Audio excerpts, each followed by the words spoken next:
Ukrainian officials have said a deadly explosion at a cafe at St Petersburg shows that domestic terrorism is breaking out in Russia.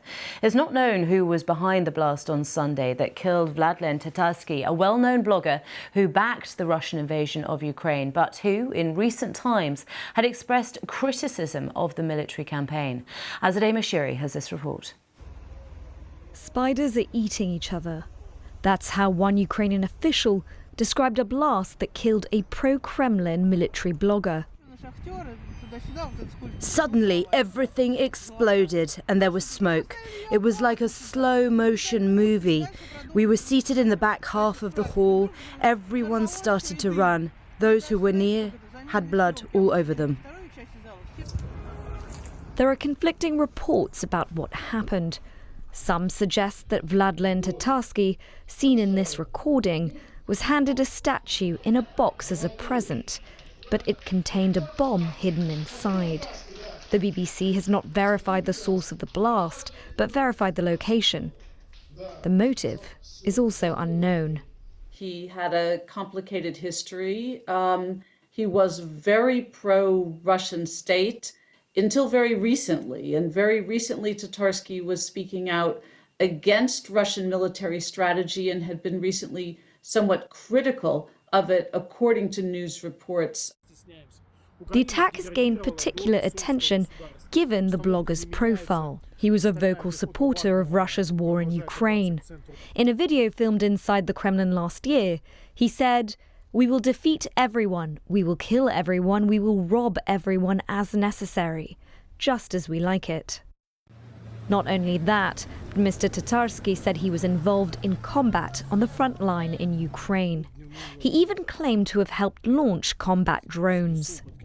It was an attack in the second largest city in Russia, and I would believe that the security forces will try to do everything in their power to bring just someone to justice and to create the sense that the case has been solved. This isn't the first bomb attack involving a pro-Kremlin figure. Last August, a car bomb exploded near Moscow.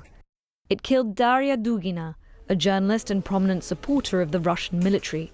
She was also the daughter of a close Putin ally.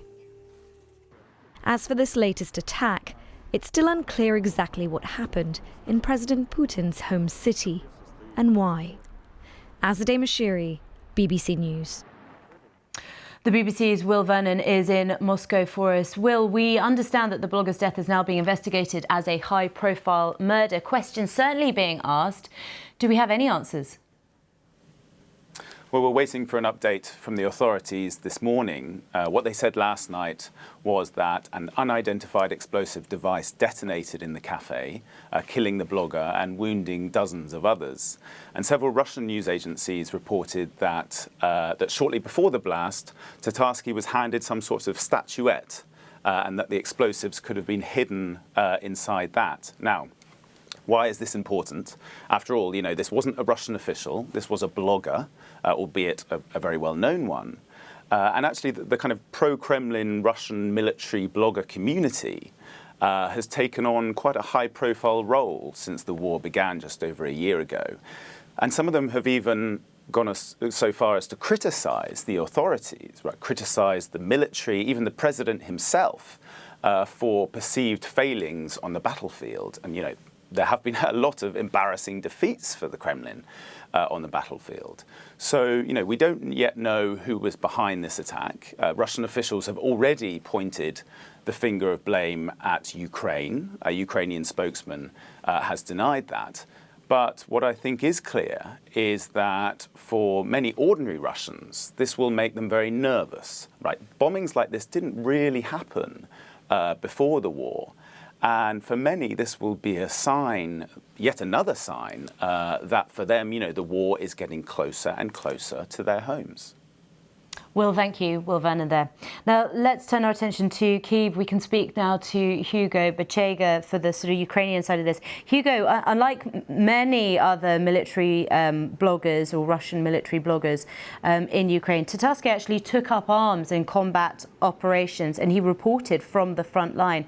What is Ukraine saying about this death? And, you know, are they going to stick to this line about it being domestic terrorism?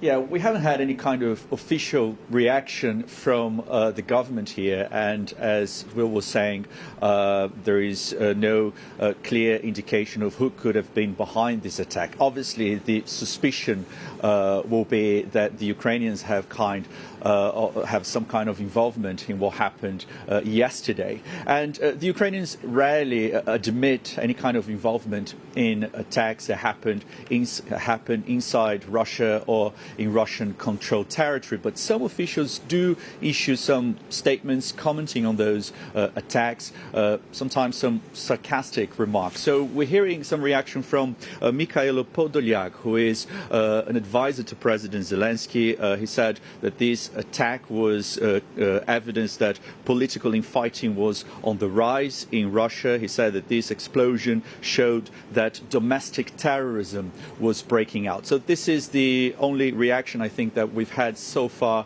from a senior Ukrainian official reacting to what happened yesterday in Russia. We've also had an update, haven't we, on the salt mining city of Bakhmut, sort of conflicting communications coming out from Russia and from Ukraine, from Zelensky last night. Just bring us up to speed with that.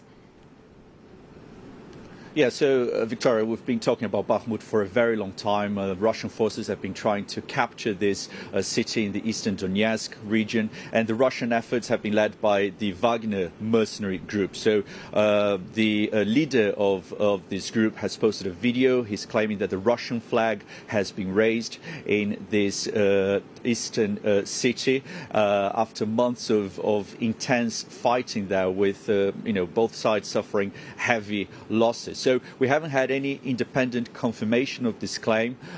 We've just had an update from the Ukrainian army. They haven't confirmed this claim by the head of the Wagner group, Yevgeny Prigozhin. And last night, President Zelensky said that the situation remained especially hot in Bakhmut. And again, he thanked Ukrainian soldiers for defending this city.